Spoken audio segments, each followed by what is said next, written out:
All right, welcome to the Gritty Podcast. We're at the sheep show here in Reno, and I'm in the initial ascent Shields corner of the show, surrounded by backpacks. And I've got Cedar Mountain Taxidermy fellas here today, also known as bear hunters, Something like that. You get the bear hunting thing down. Yeah. Actually, I was cruising through the show, and we kind of connected online. Yeah. Through social, and then through the show. I saw your booth yesterday. We kind of hung out over there. You had some beautiful taxidermy work.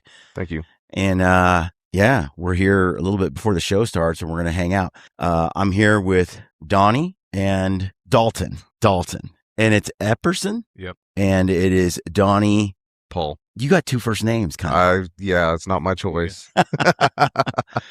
And but when we were talking yesterday, you were showing me a lot of bears and bear hunting and baited bear hunting that you've done in Wyoming. Right. So from where you're from, now you guys have known each other for 20 years and been hunting together most of that time? Ever since high school. Yeah. Wow. Connected and started hunting about 16. Let me fix this for you. Get a little closer. You're one of those soft-spoken guys. Yeah. You love being in front of the crowds, don't you? Love it. So 20 years you guys have been hunting together, known each other. Yeah. And how long have you been doing the bear baiting thing? The first bear hunt I went on over bait, I was 14 up in Alberta with my dad. Oh yeah. And shot a couple bear up there. And then whenever we came back to Wyoming, we didn't know anything about bear baiting or nothing. So we had a good friend. He was a taxidermist, and he's actually the one that taught me taxidermy. His name was Steve Warbelow. Mm-hmm. And he was a big bear hunter. All the hunters around our hometown knew him for bear hunting, and he had an incredible bait, and he was kind of a legend for bear hunting around our area. And so he took my dad and I up and showed us a couple spots that he knew that there was a good spots for bear. So we got bait sites, and he helped us put them out and kind of helped us rig it all up and taught us a little bit about it. And my dad was an outfitter for 35 years also out of Northern California and outfitted all over the world. Wow. And so he had a lot of background with general hunting, and then Steve had a lot with baiting and stuff. And I was just a kid, and so watching them do it and just kind of got me hooked after seeing the first bear come in. And it was a big it was a big boar, and I ended up shooting it. Mm-hmm. And after that, I was hooked on it, and then baited for a few more years. Let my brother shoot a bear off the bait, and then just kind of got away from baiting altogether for a few years and let my bear bait site go and just focused on spot and stalk hunting around home, just trying to learn something different. Mm-hmm. And that's what we started doing together, mainly right in high school, and shot a couple bear together, and just been trying to make it snowball ever since, and just figuring stuff out as we go, and learning a lot of country. And once you start picking it apart, we got some really great bear hunting. I had been doing mostly all spot and stalk bear. I think my first bear hunt was 2007. Okay. And I was on Prince of Wales Island, and I had just gone up there. I think I bought the tag over the counter at the time. You didn't even have to draw it. And my uncle took me, and we got there. I shot a giant bear, and I was just shy of like 21-inch skull. Wow. And it was an amazing trip, and that was my first bear hunt. So then I was hooked. Then in the in the lower 40, that's when I started like trying to hunt bears in the spring here. It really hadn't sparked my interest until I had done that first hunt on Prince of Wales Island. And then over the years, I've been doing, entirely spot and stalk. So in the spring, we're looking for these bears, and people have seen the Gritty films where we just do a bunch of, bear hunting out there in the mountains.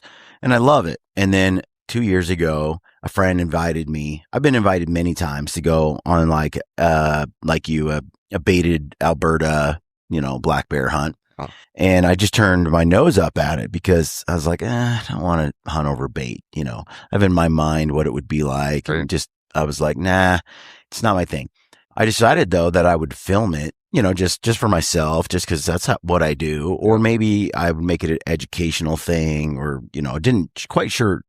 I didn't quite know what I was going to do with it, because I didn't plan on making any story out of it, because I thought it was pretty anticlimactic to, hunt bear over bait. Right. Now, I've been around long enough to also know that my opinions often change once I've experienced something.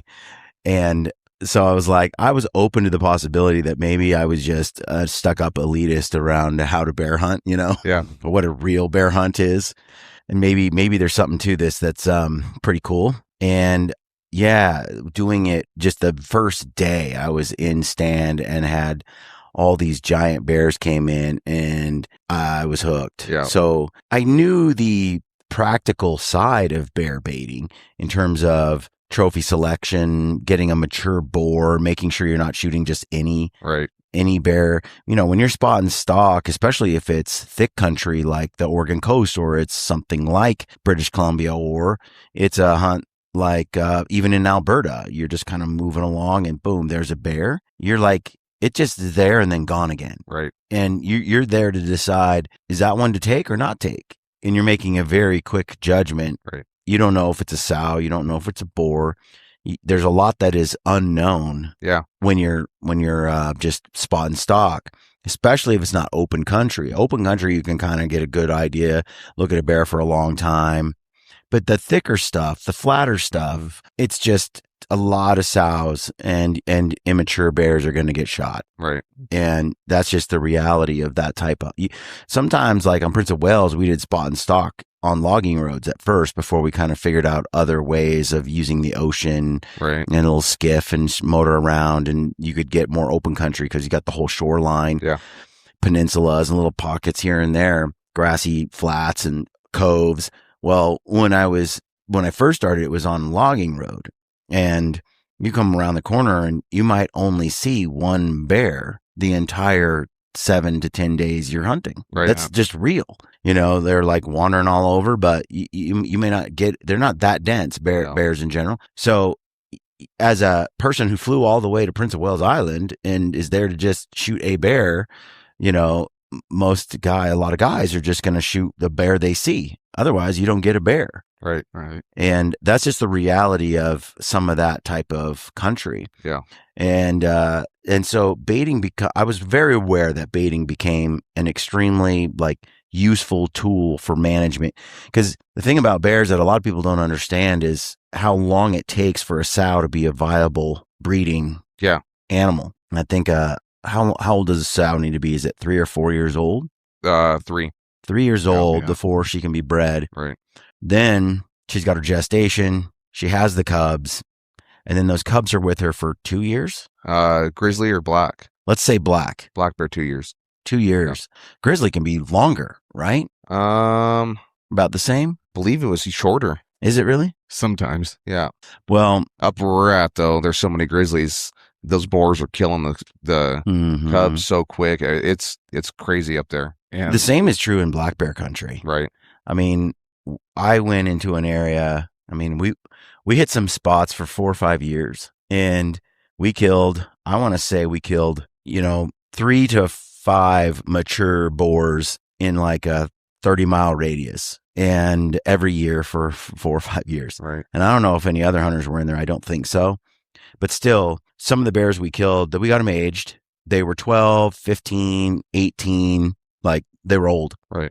And what we never saw was sows with cubs. Like there were none. And you'd see one or two the whole trip. Fast forward after 4 years of slaying big boars, like 5th year we're in there, dude, there were no boars. Really? And we saw, I think we counted like 28 sow and cub pairs. Wow. So that was anecdotal, of course, but from our own eyes. Yeah. And we hunted just as hard as many days.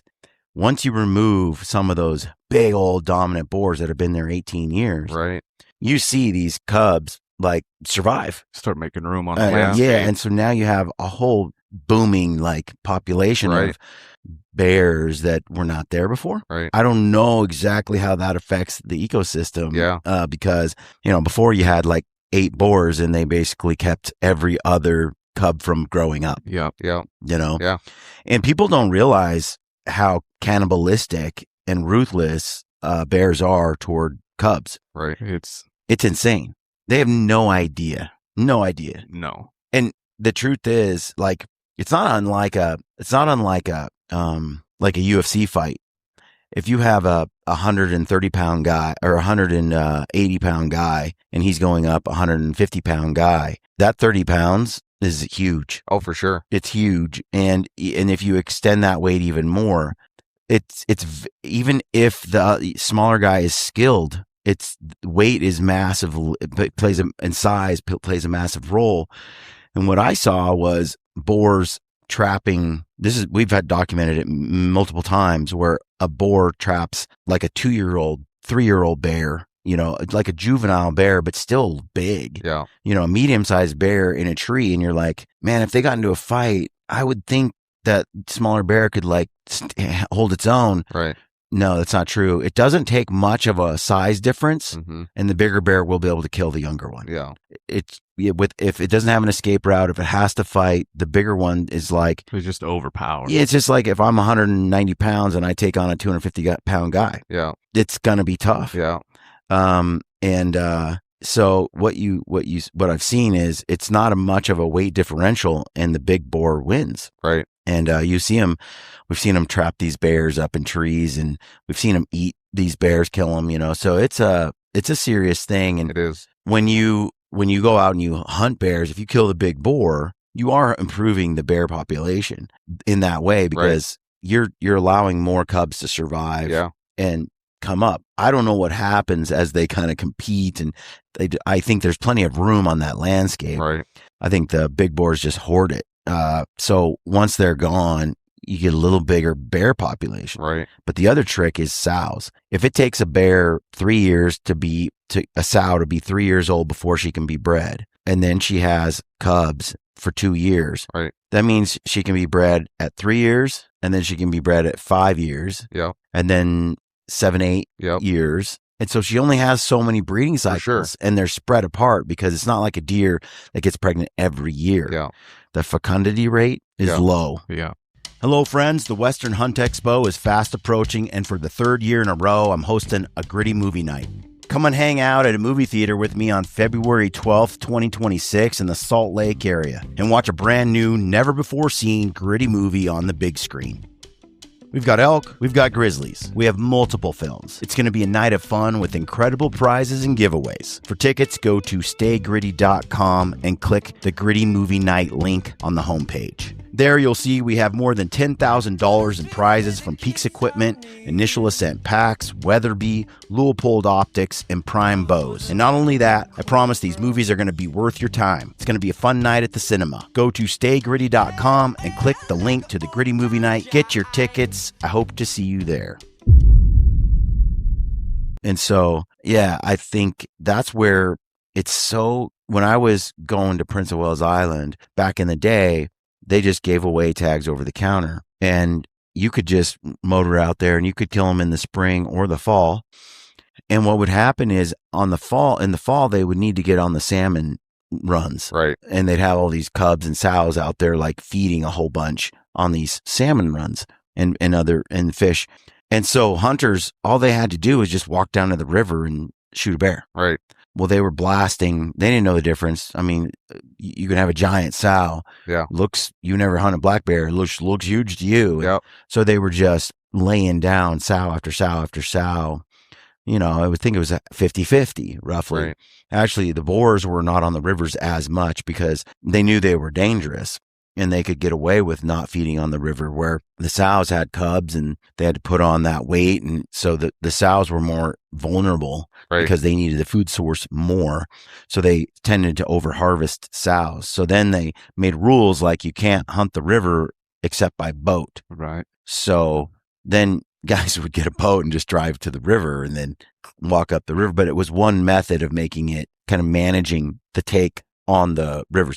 Then pretty soon they just kind of made it a draw and changed it, and now it's a totally different thing. But you could see there was a massive decline in quality of bear and in the population of bears because they'd taken so many females out of the population. For sure. And now you're years behind in replenishment because of how long it takes a bear to and how few babies it can have. So it's one of those things where people don't know this stuff about bears. Mm-hmm. And so they don't really realize the impact of shooting a sow. Right. some areas though, like where we're hunting for Alaskan grizzly, there's so many bears. Right. They're like, shoot them all. Yeah. There's like, we're happy. We celebrate when you shoot a sow. Actually, that's ideal. Shoot more sows. So, you know, there are areas where just nobody goes, and the bears are just killing the moose and the caribou, and they want a better ratio, a better calving rate for these other ungulates. But that's where baiting really shines, is in those areas where you're trying to just pull out the oldest of the oldest bears. Right.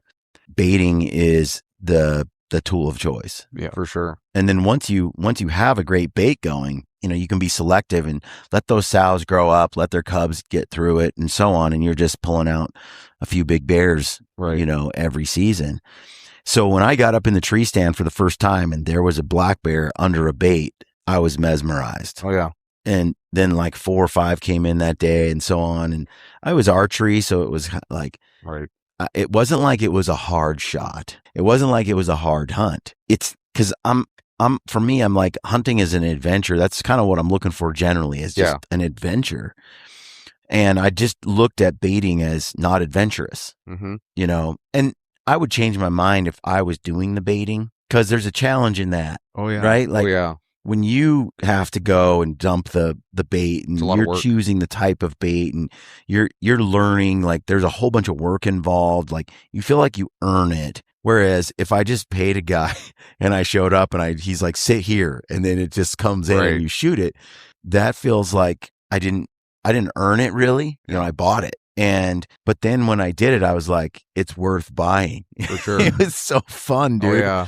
I shot 2 bears over 7 feet. And just watching them interact and go at the bait and fight with each other and, you know, bully me quite a bit. Like the stand, I was like, oh, this is crazy. Yeah. This is a different behavior. Very aggressive on a bait. They can be. Yeah. Hey folks, pardon the interruption, but I've got to tell you about this new Tricer RP bipod for your rifle. This thing is incredible. It's going to take the market by storm. You're going to want one. Everyone will. It's like no other bipod on the market. It's been designed to do everything in one bipod, which is generally not what we have available to us on the market today. Use the code GRITTY over at Tricer and you will save. Whether you're shooting from a prone or sitting position, this bipod adapts seamlessly to every field environment. You're going to get rock solid stability when it matters most. This bipod includes everything for $2.99. You've got the long legs, the short legs, you got spikes, you got rubber feet, Arca Swiss, Picatinny compatible, plus a swivel stud to Picatinny adapter, giving you unmatched flexibility for any hunting scenario. Bottom line, this is the last bipod you'll ever need. Use the code GRITTY over at Tricer.com. You'll get a discount and you'll get the last bipod you'll ever need. All right, let's get back to the show. So my bait, where it's located at, the quota system that we have, there's only allowed 8 sows in 2,000 square miles to be harvested. And we've got so many bear. I ended up shooting a sow this year. Was she 16 years old? Teeth worn down to the gum line. I mean, nothing left in her head, past her cub bearing years. I had 21 bear on my can. I looked over, I think 7 or 8 sows out of those 28 or 21. One sow had a cub. And there's, like the picture I showed you, there's huge boars coming in. And whenever those boars come in, everything leaves and sits back and waits because they're dominant. And these big boars, I've noticed, even like a yearling cub I've had on trail camera on our baits with a sow, a week later, that boar's with that sow and that yearling cub's gone because he's trying to get her to come into heat to breed her. So he's killing these cubs, right? And baits bring all the bears together. So these big boars are coming in, trying to find these sows, and they're even getting the cubs like that too. But we've got so many sows up there that aren't even able to have cubs for 2 years because the big boars are killing them all. Yeah. And the season closes because all of our outfitters trying to get their hunters bears, they're telling them, shoot the first bear that comes in if you want to get one because the quota might fill up. Right. So the average bear in that area to get killed is 3 to 4 years old. And we've got bears that are 20, 25 years old consistently. A lot of 5-footers that get shot. But we've got lots of 6-7 foot bears up there, Boone and Crockett bear, that never get touched because as you know, the big boars come into heat and are into the rut mid-May, late May, June. Yeah. Well, end of May, first part of June, that season's getting shut down because the south quota's getting filled and the big boars are coming out and never getting touched. How has the spot and stock been? Can you find some of those big boars through that method? Oh yeah. Oh yeah. Yep. Yeah. The bear that I took a few years ago, he was a spot and stock bear. He squared out at 6'8", 14 years old. Wow. 19 and 6/8 skull, just a giant for in that country. Yeah. So, do you have a lot of guys that do spot and stock or mostly bait? Little mix? You know, over the years, we haven't had that many guys doing the bait thing, but bear hunting is drastically changing in our area, getting way more popular. And we've had areas that we've been hunting for since we were kids. We'd never see anybody. We learned them. And once people realized that there were bear there, saw us pull a couple good bears out of those areas, now there's people in those same spots consistently all the time now. We're having to hunt in between people. Used to run into maybe 2 or 3 other bear hunters a season up there. Now it's not uncommon to see 8, 9, 10 people. Yeah. 3, 4 guys per group. I mean, it's rough. You Yeah. just got to work harder. Yeah, I was going to say, I had nothing to do with that. I mean, being honest, like, I felt like when I first started filming bear hunts and doing them like up in the high country and spot and stock, it's hard to get an elk tag. It's hard to get a deer tag. And for the adventure, you could get a few tags for a couple $100 over the counter, guaranteed each spring in certain states, Western states, and then just head up into some of the most amazing country there is and be on nice bears and do a hunt that's every bit as like wild and cool and fun and rewarding as a deer hunt that you'll draw every 18 years. For sure. So even with the increased demand over the years, like when I first posted about bear hunts, I just got people saying it's unethical. You can't eat them. They're terrible, blah, blah, blah. That ship has sailed. Like people are very aware that black bear meat especially is good to eat. It's tremendous. That there's a whole army of people who go out every spring now, and it's so much more socially accepted than it was, 15 years ago. Yeah. And that's a good thing. But with that comes more hunters that want to give it a go. And some who have made it, that is their passion, is straight up just black bear hunting every spring. And sometimes they go to 3 or 4 states like the whitetail guys do. Right. And I'm seeing, though, there's still, even with the demand, I don't know that it will get to a point where you can't fairly handily get to areas or hunt spots.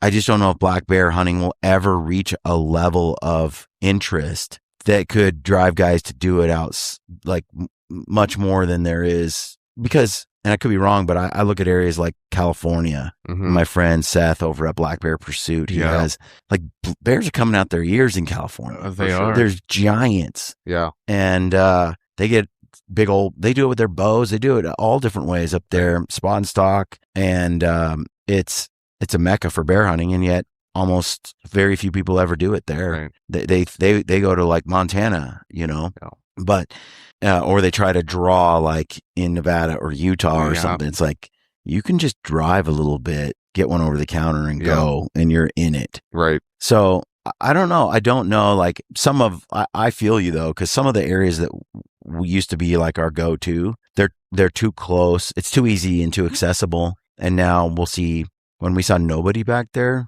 now we'll see 20 people a year back there. And that's just too many on that one trail. Yeah. And you can go off trail and go over the mountain and stuff, but it's thick and it becomes tough hunting when you get out of some of this burn area or whatever. So everybody's sort of concentrated in the same pockets, but there are areas I know I can go and no one will be there. Right. Lots of them. Yeah. And I don't know if that will ever change. Yeah. Because I just don't know if there's that many people that are willing to, or they're just brave enough or interested enough. It's not that big a deal, but in their mind it is. Right.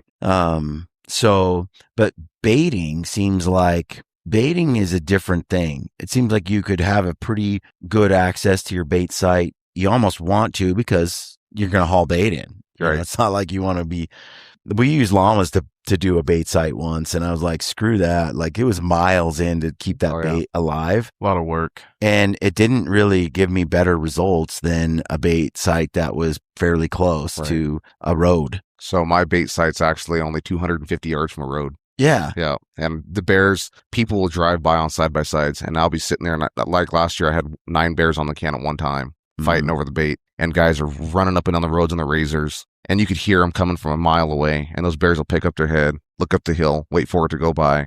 Didn't even care. Yeah. They'll sit there. They walked up. I actually had bears climbing in my side-by-side. I could hear them.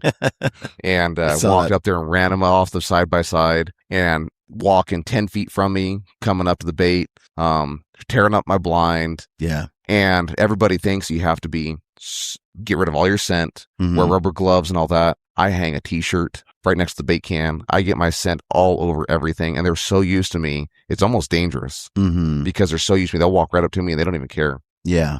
But that's what I found on the bait hunts I've been on. We did killed 3 bears. The bears kind of know you're there a lot of times. Yeah. I've heard some of those big 20-year-old, 15, 18-year-old boars, like they'll kind of be a lot more wise about coming in. Yeah. I see guys all the time be like, yeah, this bear I've been trying to kill for 5 years. I've got one I've been trying to kill for 7 years on that can, and he'll come in, but he'll sit back behind the bait in the trees, and you'll see a little flash of him. But he'll wait till you leave. 10 minutes after you leave, he's in the bait. He's not but 40 yards behind the can the whole time. It's solid black timber in there, though. You can't see nothing. Yeah. I got one little shooting lane down to the can, and you can see some movement behind it, but he will not come in. He waits because he knows you're there. Yeah. And I've done just about everything that I know in my playbook to get him, and he is so smart, but he's one of those 7+ foot bear that are just giant. But the nice thing about bait up there is in Wyoming, you have your own bait section. It's a 1 square mile section. Nobody else can get it. Nice. So you can renew it every year. Now, on the border of it, like where my bait's at, there could be a guy to put his can 300 yards from me over that border. Right. Try to pull you have over. That 1 square to yourself every year, and nobody else can bait in that section. That's smart. Yeah. So no matter how many people you have in your area, you'll always have your spot. Yeah. So, that's smart, because without that, you're going to have somebody just come in and poach all your work. Right. And if somebody finds your bait in Wyoming, it is legal to hunt off of somebody else's bait if you find it. But there's a moral thing there if you want to reap the benefits off of somebody else's work. And that's very, very frowned upon. And we have run into guys back home that say if they find it, they will hunt it. I said, well, you're taking a shot in the dark that something's not going to happen. Yeah. We're not going to have altercation on the mountain. Right. Yeah. Like for spot and stock, really, we can't go back in that far where we're at in our area because it is so vertical just off the highways. You go 5 miles in, near sheep country. Yeah. Sheep country, snow that holds till June. Yeah. So the bears are denning kind of halfway up, Yep. And so we can't get in that far. So all the bears that time of year are accessible to everybody. A lot of it's 2 miles off the highway. Yeah. Truthfully. Some of it's on the highway. Like there's guys shooting bears in the borrow ditch every year because those bears up around Yellowstone like that, 5 miles in, it's rock cliffs and 10 foot of snow straight up. So you're having to hunt along with everybody. A lot of stuff you can't get into and get away from people. When they come out, they're out. They stick out. That's wild. It's just so easy to find one. They shine like a diamond. Yeah, even if they're black, they just pop. Oh, yeah. And we got so many grizzlies there. On average, we're seeing 7 to 15 grizzlies an evening. It's bear hunting. It's a 10-to-1 ratio. There's some areas where we go and we get the same results. Yeah. And we'll see 10 grizzlies in a day. Oh, yeah. And then we'll see 1 black bear or 0. So what we've noticed, I don't know, I'm sure you've noticed it too, the high grizzly densities have a lot of big black bears. Yes. Typically. Yeah. They have to. That's why even when I see a big black bear though in grizzly country, I've never seen a black bear the size of the black bears I see that don't live in grizzly country. Same with us. Yep. You'll see mature bears, but they got to be pretty athletic. Yeah. Black bears if they're hanging out with grizzlies. Yeah.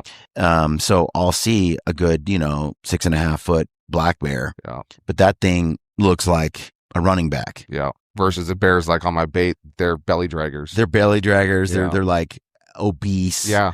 And they waddle off whenever you want. I've never seen a bear like that in grizzly country. Yeah. And I don't think they could live. They have to be able to maneuver and get out of the way or Right. do and so they're athletic and fit. Yeah. The bear he killed a few years ago, that's top of the line bear, 6'8" squared, 19-inch skull. Oh, yeah. And he's tall and long. Yeah. The bears where I'm at on my bait, it's only 100 miles in a straight shot. If that, the opposite direction, no grizzlies in that mountain range. And there's just giant, just belly dragging bears all over. They can't hardly run. They come out of the den and they have quarter like inch 6 of fat on them. It's so crazy. May, we killed a bear, 6 inches of fat on top of his back in May. And the ones I killed one like that too. Yeah. I was with Pedro, shot across a little river. I mean, the fat on that thing was just insane. Yeah. He was camped under a bear in a tree. That big chocolate one. Yeah. And he must have been there for days and days. And as soon as we shot him and he rolled, that black bear just got out of the tree and he hauled ass up the mountain like it had been trapped for a while. And people just are like, that bear was dead. That big boar was going to kill that bear at some point. Yeah. It would have to get down, and there's no way it was going to get away. It's wild to see nature doing that stuff. Why do you think there's pockets where there's no grizzly though? Like, because I've seen that where it's like there's no grizzlies over here. There's only black bears. What we've noticed at home is they're lazy. They don't want to navigate through that rough stuff. Where a lot of our spot and stock, we have a line on the mountain where we'll see black bears up in the rough, grizzly bears down in the easy stuff. Yeah, for sure. Like all my black bear hunting in grizzly country is near the top, right at snow line, right, and it's where there's water. Yeah, you have to have high water. In the spring coming off, you'll see areas that look identical, boom, boom, across and there's not a bear one. Yeah. But then this area, it's up high, it's gross. It's where I think you're right. Grizzly bears are all low down. And when the elk start having babies and calving, it's just grizzlies are all over, killing them all, where the black bears are up there just hanging out high. Yeah, and we'll see black bears even in the big sagebrush mountainsides during the calves dropping. Yeah. You'll be seeing even the big black bear boars gridding, going up and down, and they'll start going back and forth, looking for those little calves in the sagebrush too. Yeah, that one that I shot a few years ago, he was probably on his way to calving grounds. Mm-hmm. Shot him down in the low stuff where the grizzly bears would be, and he was in the greenest of green you could possibly get. Yeah, right next to a creek. Yeah, it's wild to see that kind of thing. Yeah. Because when you see it, like those grizzly bears or those black bears, when they're hunting calves, they just follow them around. Oh yeah, and they know they're going to drop, and the whole strategy is just there's 60 cow all giving birth the same day, right? And so it's like they can only eat so many. They kind of overwhelm the population with birth at the same time, so that some get through it. Right? It's crazy. Yeah, it's just like I don't know what the survival rate is in certain areas, but some of them, I mean, it's got to be so low. Up around us, like where my bait's at, it's pretty high. But the area that I elk hunt in particular, last summer scouting, I run into a group of 25 cows, and this is right after spring bear, mid-June, and out of those 25 cows, there was 3 calves. Wow. Just super low. We ran into... That sounds about right. I mean, when you see how effective they are at killing them. Oh, yeah. And then you add wolves into the mix and... Yeah. And we got a lot of lions, wolves, coyotes. We were watching a bear a couple years ago, and up on the hill, there was a cow elk with a calf, and she just gave birth. And that bear put his nose up in the air, and it was, a mile from that cow? Yep. Put his nose up in the air and walked right up in a straight line, crossed the highway, straight up into that aspen patch, walked into there, cow come running out, calf didn't come out. Cow never had the calf again. The next night, we were up there and seen the cow, and she's just running frantic, and that bear's still in the same area, so that calf. Yeah, we've seen, I filmed a cow fighting a younger black bear for like 3 hours, just trying to stomp it and chase it off, and it's like, he knew there was a calf there, and he just kept climbing a tree, and then he'd get down, and he just kind of outmaneuver and kind of just pester until finally he'd attack the calf a couple times, and then he'd run off, and then he finally just got it dead. Yeah. And then he just waited for the cow to give up on it, and then he ate it, and you're just like, there's nothing she can really do. Yeah. We got so many grizzlies in our area too that they're the younger bears, the younger grizzlies. They're venturing out into the desert, out where the antelope live, way out in the prairies, and they're trapping them out in the river bottoms. And they're actually starting to move over into the mountain ranges where there's no grizzlies, but they're seeing them, they're killing them. 2 years ago, they killed one that was killing cows. There hasn't been grizzly bears there, and heck, I don't know how long. Yeah. I mean, forever. But there's no room left for them on the mountain because there's so many of them. They're having to push out. Yeah, I think that's absurd the way that we aren't managing grizzly bear populations. It's crazy. Silly. You know, you can hunt them in Alaska. Yep. Right. And the way BC is headed, I think they're gonna. I don't know what they're gonna do. You know, I think there's an anti-hunting agenda that's really strong there. Yes. But I could see after all the death by grizzly and the fact that they won't let you carry even a sidearm. Right. It's illegal. Yeah. So I mean, you can't defend yourself. No. Out there. I think enough people have been killed now that it's potentially the case that basically they're gonna just hire government killers to go out and trap and kill and hunt grizzly bears to reduce. They're gonna do something to reduce the population, but it's lame because you know they used to. Some of my friends, they made $20,000 per grizzly hunt for sure. And they would do like 5 or 6 a year. Yeah. Then they on their concession that they owned, and then they would have their sheep and their moose and their allotment. And in British Columbia, each concession has so many animals it can harvest. It's managed by the state, and so you get this many sheep per year. So these guys can then the value of the concession is in direct proportion to what it can produce, right? And so most of their calculations were, okay, if we kill 5 grizzly bears, that's a profit of at $20K a piece, $100,000. My concession is $1 million. I got this payment, I got this, I got that, or 10 million. Right. And then they've got this many doll sheep or stone, and they've got this many moose, and they kind of go, okay, what's sustainable harvest? What can I do? What can I take? And when you pull the grizzly bear resource out of it, not only do you now just allow them to kill way more sheep and goats and moose, you also are now taking a viable resource out of the pool, and now the math doesn't make sense for these guys that are managing that resource for income and taking guys hunting and so on. And it's such a waste because then the government comes in and is like, well, we'll just take taxpayer dollars and we'll pay this guy to come in and just shoot him. Right. And then it's costing the taxpayer, instead of making a guy money for bear hunting. So maybe your view is a little different on this, but what we see there in Wyoming is this year alone, not including last year, nothing, this year alone, they euthanized 72 grizzlies in Wyoming. That's euthanized. Mm-hmm. That's not including the ones that they relocated and trapped. The human bear conflict with hunters, the ones that got shot that nobody knows about. Right. Mm-hmm. So out of those 72 bears that got killed by game and fish, that got euthanized or problem bears or whatever, they're not using that resource at all to their advantage, because any of the bears that they're euthanizing, they're either blowing them up with dynamite, taking them to the landfill. Like Alaska, they actually sell the hides, sell the claws, and they use that money for the state. And then why not make it like an auction item? Rather, here a sheep show. Make a couple tags where you go out with game and fish and harvest a problem bear for $20,000, $30,000. The first bears killed in lower 48. Right. That's a success story.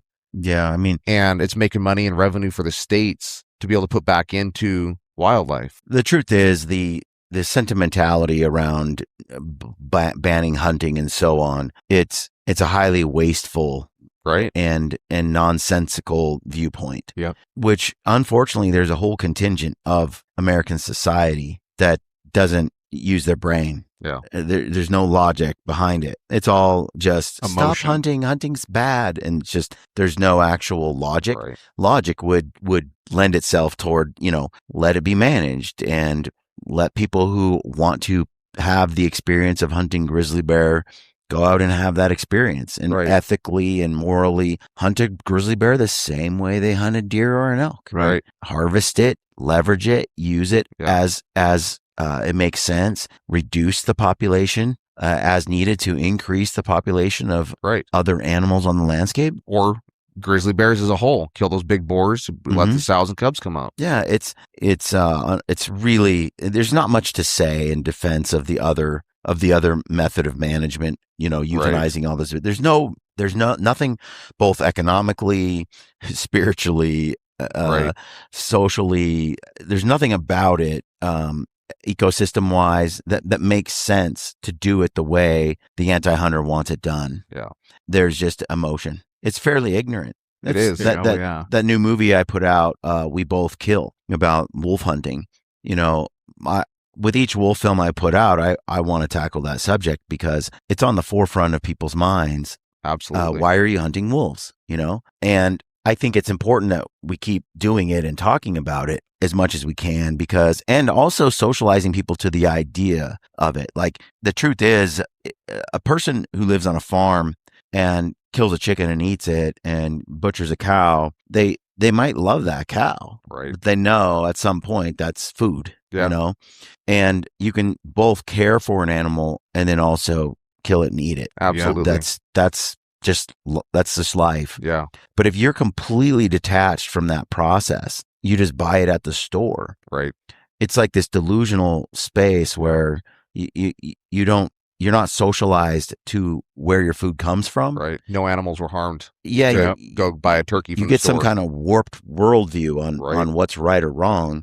Meanwhile, you're eating pizza and hot dogs and everything else all the time. And it's like it's a hypocritical point of view. For sure. So people ask about the wolves because we don't eat them. It's obvious. I mean, wolves are fairly dangerous in terms of some of the parasites and diseases that they carry. It's no joke. Yeah. And so when you shoot a wolf, you should be careful with how you handle it, the feces, all kinds of stuff that comes along with it. But with wolves, my point in the film, and that, and it's takes some time, unfortunately, to educate people, and it's very easy to lie to people. Right. Or it's very easy to scream emotional platitudes, without really more context. But when you're hunting wolves, I was thinking about this the other day when we talk about, you're asking me about, this euthanizing of grizzly bears, 79 of them, which, it's a waste at the end of the day. California, I saw some documentation and video of cats killed by trappers, and it was like dumpsters full of mountain lions. Oh, absolutely. And they just throw them away. Right. Yeah. They're not leveraged at all. And you know how many guys would love to go and just cat hunt? Right. Like, it's an abundant resource. But the thing about allowing these predators to go fairly unchecked and to just kill the nuisance ones and so on, the problem with that is you're not really managing it at an effective level to increase ungulate populations at all.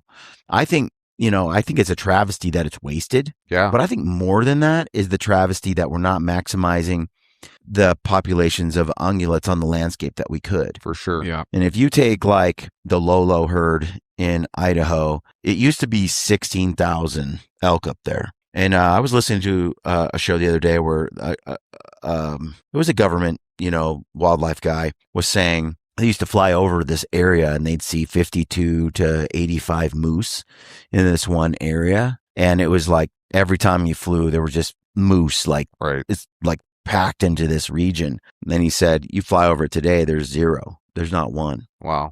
And he's like, for decades, there was, 50, 80 moose every spring right there. They're gone. They're effectively gone. The population's dead. Wow. If you look at the population of elk being 16,000, I think they estimate it's between 1,300 and 2,000 elk today, all from wolf introduction. Right. So now you used to have the sustainable harvest rate being 10%, let's say. That's generous, but let's say it's 10%.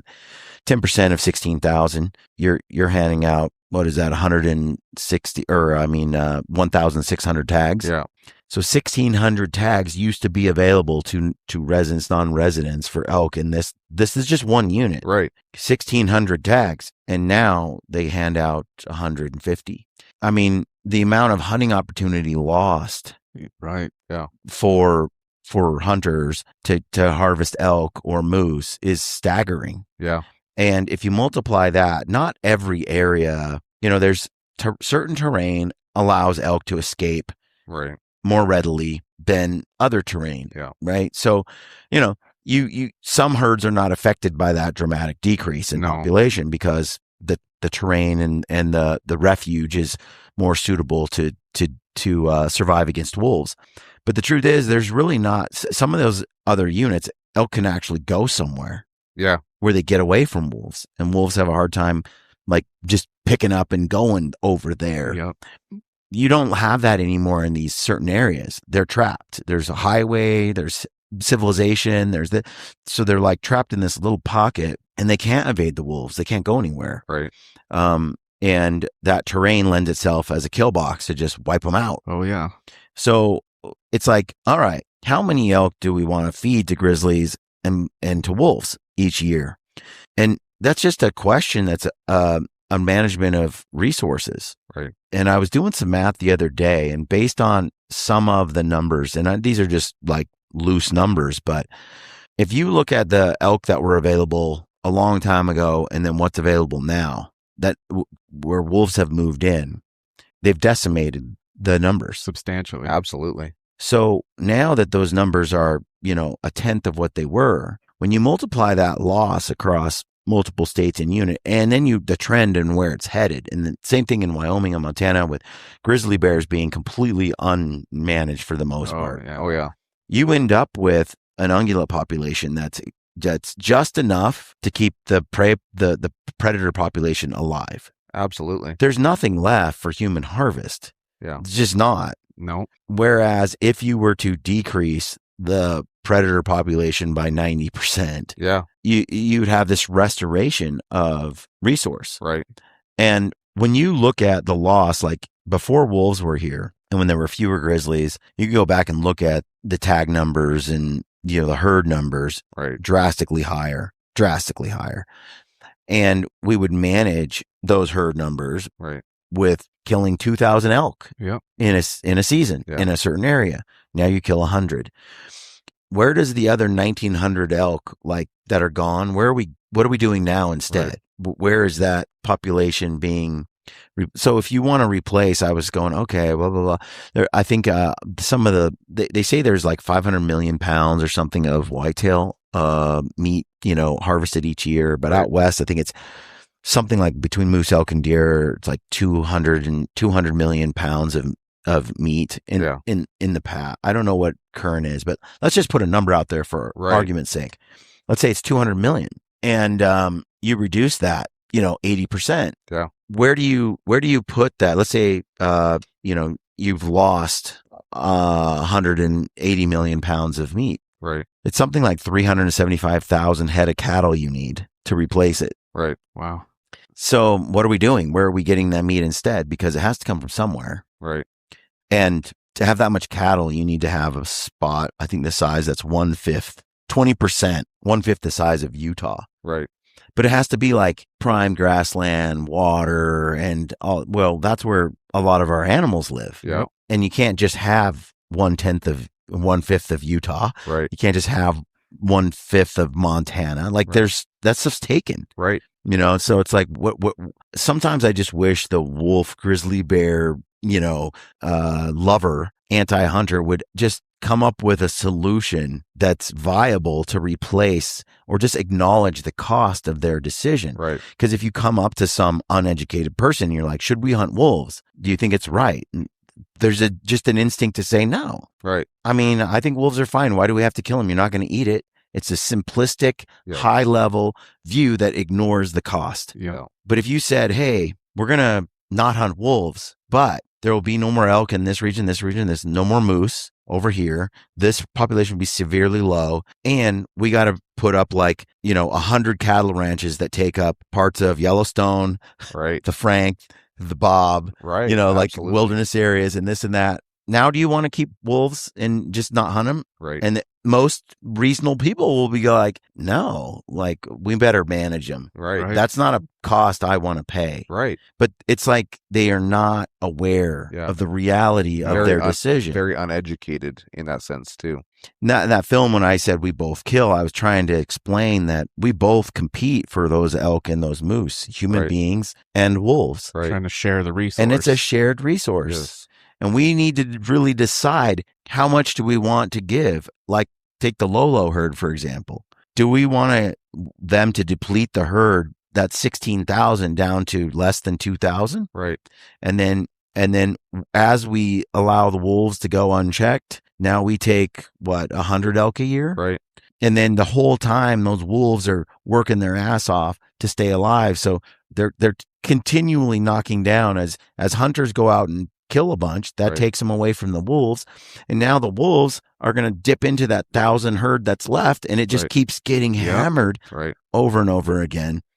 And it's hard to manage. So you can aggressively reward hunters for hunting wolves, incentivize the trappers. Right. And you could do a lot to manage wolf populations, keep them at a relatively lowish level so that you could maximize the number of elk and deer. Right. There's a lot of hunting out there right now, a lot of bitterness about the difficulty of getting tags and the availability of hunts, And there's a lot of talk about no longer, publishing hunt or no recruitment. Don't talk about hunting. Don't make people care about hunting. Right. It's like, that's a dead end road. Yeah. If people don't value, if they don't understand black bears, their behavior, the viability of the meat, baiting, they'll ban baiting. Right. And they'll ban all these other things, and they'll ban black bear hunting like they have grizzly. Yeah. And so we got to talk about it. We got to promote it. We got to inspire people and educate them into caring about it. But with that comes more people wanting to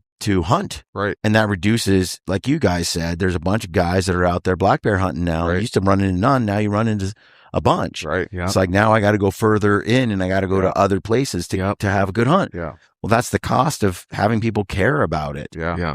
But one thing I just don't think we're talking about enough is, rather than complain and hate on the popularity of hunting and guys like Joe Rogan who promote it, Right. why don't we just spend a lot more energy on talking about how we can increase populations of these resources on the landscape? Yeah. And one of those is by aggressively managing wolves. Why aren't we talking about wolf management and shifting, the amount of elk that we have available, Right. or even access With or things more elk like that? becomes more tags and more opportunity. Yeah, there's so much more about how we could manage what we have. Right. And I think that's one of the real problems too, because when you look at how many mule deer used to be here, and they just say, well, the mule deer are just declining. It's like, but why? You don't think wolves have done anything? Right.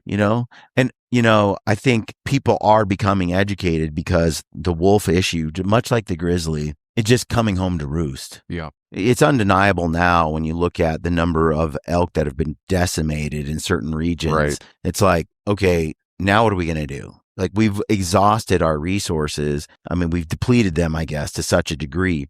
When you go up north to Alaska, you could be, what always shocked me about Alaska when you go there is the vast amount of land and not a single animal on it. Oh yeah. Yeah.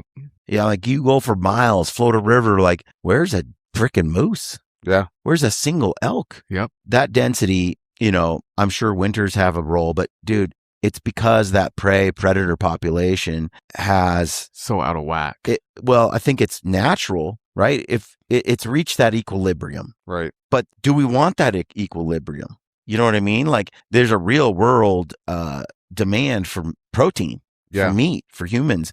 If you did aggressively manage some of the prey populations up there, would you not then increase moose populations and caribou? Right. And then you would just manage those by harvest rate and sustainable harvest each year. Let's say you're like, let's take the Lolo, for example, 16,000 head of elk, right? Now it's down to 2,000. Well, if you wiped out tons of these wolves, Right. and you got that elk herd up to 10,000 head, now that you got it there, what do we need to do to keep it there? Right. And if you can harvest 10%, like let's say you harvest 7% or something for humans, 3 or 4% for wolves, how many wolves do we need?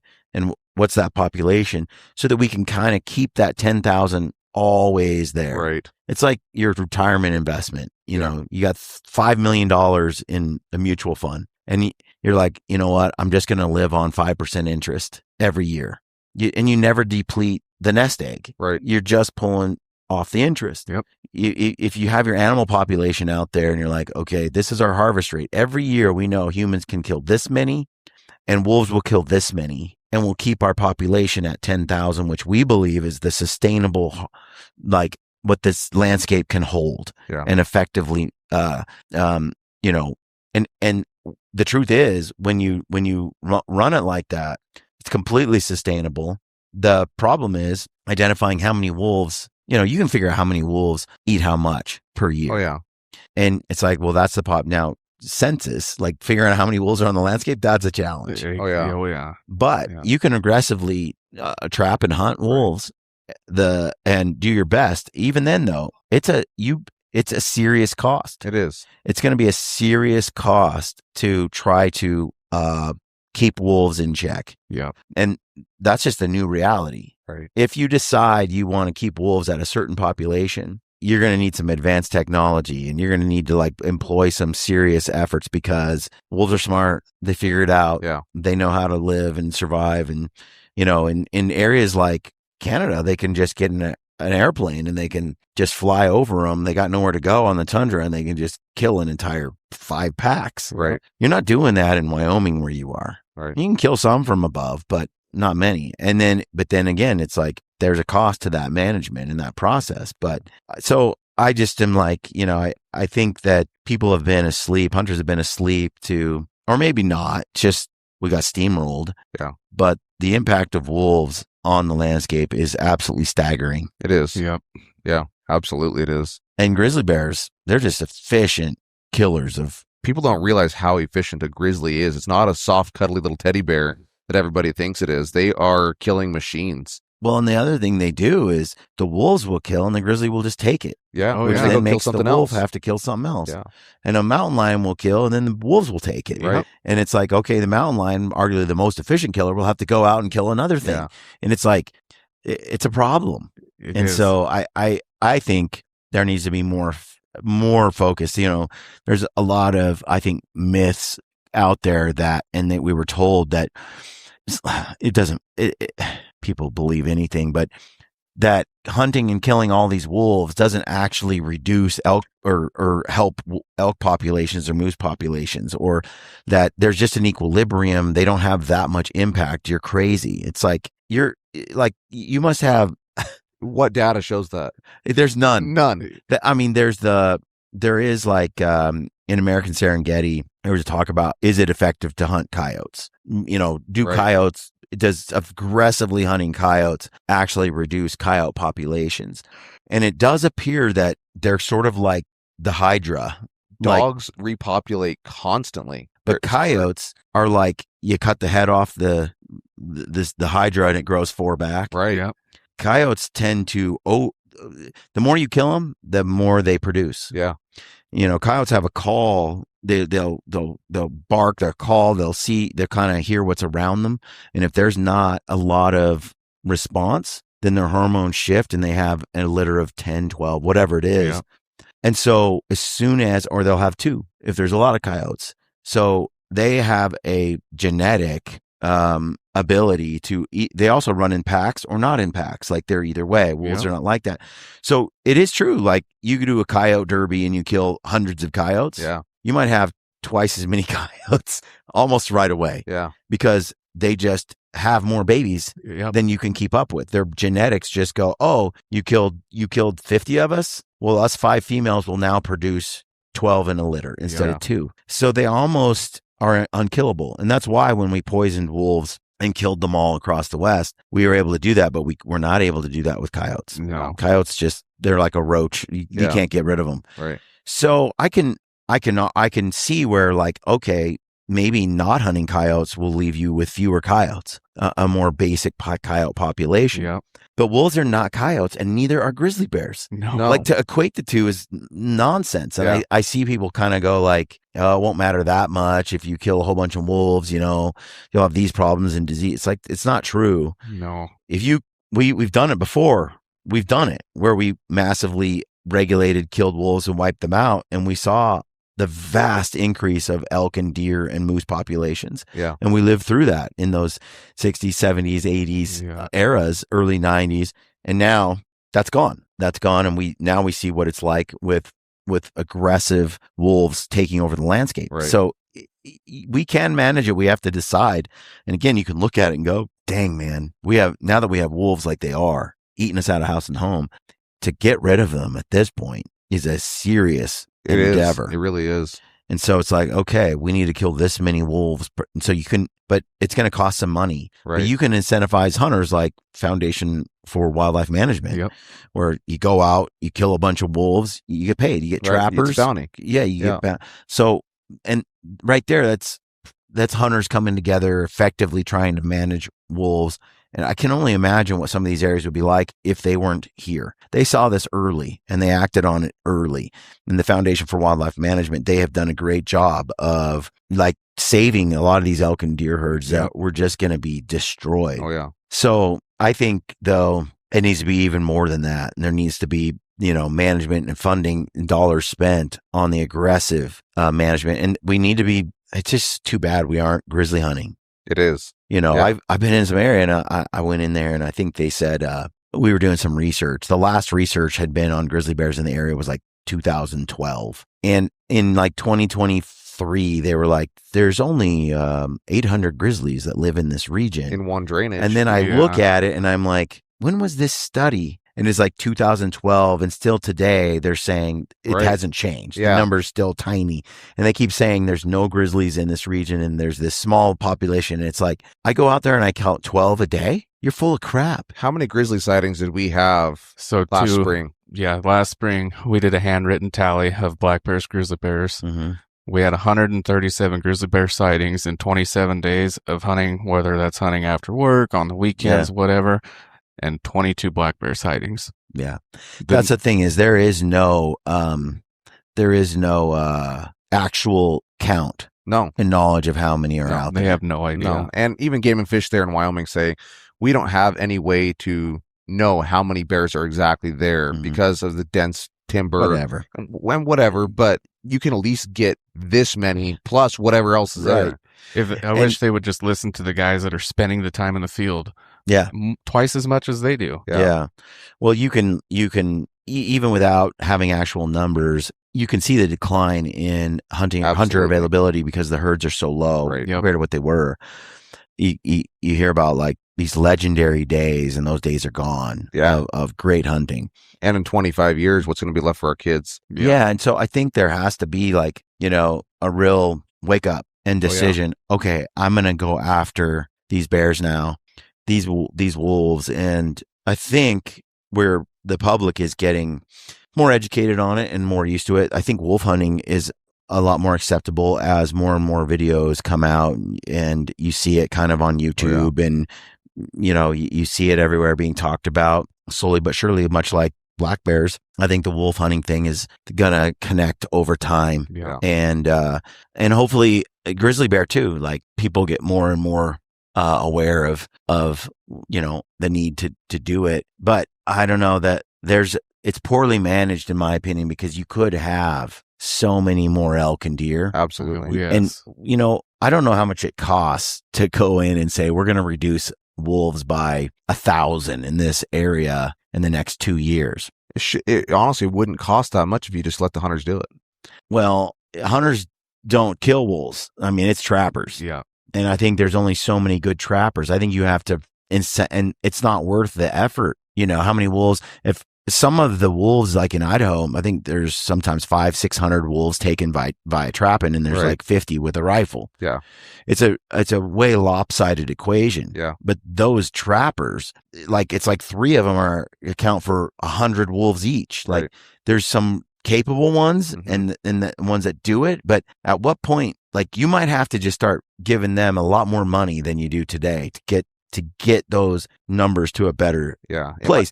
But think about how many elk tags you'd have available. I was going to say, it might be an immediate cost, but later on you will make that back. That's what I think. Yeah. I would think that by putting out increasing these herd numbers and trophy class and so on, you're like, look how much money hunters are willing to pay to get a tag. Oh yeah. And it just seems to me that the state is going to win for sure if they actually put the effort into managing wolves. I just think a lot of people were not awake to the true impact wolves were going to have. I know the ranching, this whole wolf introduction into Colorado has been an absolute disaster. Oh, yeah. And part of the reason for the wolf lovers is because we have real data now. Yeah. And the ranchers in Colorado are like, dude, we know that this is BS. These numbers that you're talking about and these reimbursement costs. And so in order to get the wolves put out there, they have to promise, oh, we'll pay you guys this and we'll reimburse that and all the people who are going to be impacted on the landscape. And it's becoming a real world situation where the math isn't working. Yep. And the population is saying, if it's going to cost us this much to have wolves, the answer is no. Like, it was like, yeah, we'll have wolves. Yeah, utopian vision of, yay, sunshine and rainbows and stuff. When they start to realize, oh, it's going to be this and this and that and that and this, they're like, oh, wait a minute. I don't want them now. Yeah. And that should have been what happened in Idaho and Montana and Wyoming back in the day. But they didn't know. They were naive and they didn't listen to the guys up north. Nope. Yeah. Who thought we were idiots, but they went and trapped wolves for us anyway and brought them down. And the wolves we got now are an invasive species. They're giant. They're not even our wolves. No. So I just think that now that we're actually facing, sometimes things don't change until you feel the pain. Right. And this Colorado thing is kind of fascinating to watch, the whole thing kind of unraveling. And it's all due to the fact that the true cost is being forced to be acknowledged and managed, and they don't have the stomach for the cost. Yeah. No. Yeah. So I don't know if you can put that genie back in the bottle, though, because wolves are here to stay. You're not getting rid of them. How you're going to manage them? And it's not like we want to live in a place where there's no wolves. We don't mind having the wolves, but they have to be managed, just like the grizzlies. Everything needs a balance. It's not, and the truth is, they have to be managed to a pretty tight number. They do. It's like, I want them here, but I also want a ton of animals available for human consumption. Yep. Yeah. Because if you don't have free roaming elk and deer and moose that humans are harvesting, they got to go and get it from somewhere else. Chickens, cattle, import overseas. But it's still all impactful. It is, because like the grazing on national forest land of cattle, if you have more cattle. So one of the guys that works for me, he went to school for wildlife biology, and he said, I've been talking to him a ton about this stuff, and one Black Angus cow eats the same per day as 2 elk. Yeah. 1 elk eats the same as 4 mule deer. Yeah. So if you have, 20,000 cows on a mountain, that's 40,000 elk worth of food taken off the mountain. Yep. Yeah. Well, the other thing too is that's the issue with increasing cattle production. For sure. Is it displaces wildlife. Yeah. Very much. And it's like, hey, animal lover, don't you understand? Like, wouldn't we rather have, millions more elk and deer dispersed and living in natural habitat that we're able to take each year on a sustainable harvest level? Yeah. Than we are to like wipe them out, give them to wolves, and instead displace habitat with the increased production of cattle. Yeah. Sure. It's like cattle are centralized in one place, taking up a thing where the natural environment is dispersed and animals live naturally and they're harvested in that way instead. That 250 million pounds of meat is effectively harvested from nature, dispersed throughout all the states. Yep. Whereas we're going to just feed that to wolves now. Right. And from now on, what we're going to do instead is just take up more space for cattle ranching. Yeah. It's like, you go to the mountains up there where we're at whenever they have the free grazing going on. mm-hmm. There's so many cattle on the mountain. You'll have, 500 cows come through. That's the same as 1,000 elk coming through, but they sit in one spot. Yeah. And you can't drive off the road with a 4-wheeler, but the cattle, after they leave, you look at it and it looks like a nuclear bomb went off. There's no food left. And not just that, it's ugly and it has that impact. But then in addition to that, you have all these cattle that are eaten by wolves. It's like there's this complete and utter lack of paying attention to the impact that cattle have, that wolves have on cattle. Yeah. So let's say you just keep letting those wolves rock and roll. Yeah. And then you get all these cattle, like I said, across 375 head, added to the landscape somehow or another. Once they're running out of food out in the bush, those wolves come in and kill cattle. They go where the food is. And the cattle death is insane. They say something like only 15 to 20% of the cattle that are killed by wolves are people paid back for, right? Because there's no body, there's no reimbursement. No. You don't do the paperwork, Yeah. you don't get paid. And then there's all of there's like a severe decrease in pregnancy rates. Yeah. You can't run dogs anymore as cattle to help you herd your cattle. You have to hire professionals because the dogs get ruined. The cattle treat them like wolves, and they learn how to kind of manage, and they learn it doesn't help to run or be herded by. They fight the dogs instead of be herded. Yeah. There's all kinds of downstream effects and costs, which just drives the cattle rancher out of business. Yeah. And that has been going on for a long time. And what's happening now is your mom and pop cattle ranch, when they're producing far less cattle and then each cow weighs 30 pounds or 50 pounds less, you already had tight margins for how much money you're making off a cattle ranch. Right. And then you whittle away with the death of 1,000 cuts, fewer cattle being bred, all of a lower weight. They won't go feed on the prime feeding area because too many wolves are there. So they've grazed these other pockets where they can at least kind of survive against wolves. And pretty soon you just have this massive impact on ranchers. Yeah. And they just end up saying, this isn't a viable ranch anymore. I'm not producing enough. This land used to do this. Yeah. It doesn't anymore because of the wolves. And then some rich dude comes in and is like, I'll buy your ranch. I'll put an apartment complex up or whatever. Even if they just keep it a cattle ranch. Yeah. What you have done is you've done a massive transfer of wealth. You had 1,000 individual family farms that ranched in Idaho, and they've all been conglomerated into two main owners. Yeah. And it's a transfer of wealth from the individual and from the people, the citizens, to a few elites. Yeah. And so the whole wolf agenda smells so bad to me. And same with the grizzly bear thing.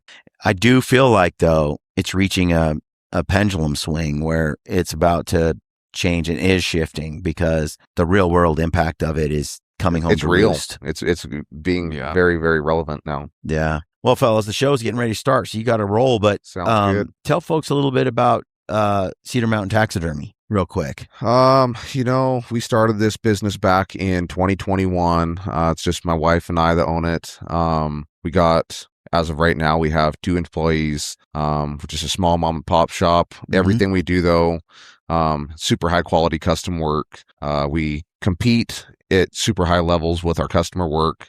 Yeah. We don't just put out stuff for our customers and then just do, high quality stuff for shows and bring here like that to show people and then do lesser work. Yeah. We do top of the line work for everything that leaves our shop. Dude, I was over there yesterday and you have some legit, that's art, man. Thank you. Especially like that moose is sick. Thank you. The grizzly, it's beautiful, beautiful work. I appreciate that. Yeah, we definitely try. It's a lot of hours, a lot of work, but you got to love what you do to do it. And it definitely takes a passion to do, but we like it. Where can guys get a hold of you guys if they want to look you up, check out what you're doing? We got a Facebook page. I don't do a whole lot on Instagram yet. Probably with the way the world's going, it's going to change here soon. Yeah. But we got a really good website. You can do that. Just Cedar Mountain Taxidermy? CedarMountainTaxidermy.com. Okay. Yeah. We got a really nice website. Our phone number, emails on there. Facebook links on there. So if anybody has any questions or whatever, feel free to reach out. Nice. Okay. Folks, there you have it. Check out Cedar Mountain Taxidermy. If you need some work, give Donnie a call and see, Yeah. what might be available. And then, thanks guys for coming on the show and sharing your bear hunting, experience up there. And we'll stay in touch. I'd like to, hear how this season, the hunts are going. And, if you guys have something going on down the road, hit me up and I'll use whatever I have, my voice to like let people know, hey, they're doing this or they're doing that, and see if we can get more people aware of what you guys are doing. I love your work. So appreciate it. Thanks folks for tuning in. Let us know what you think in the comments section below and stay gritty.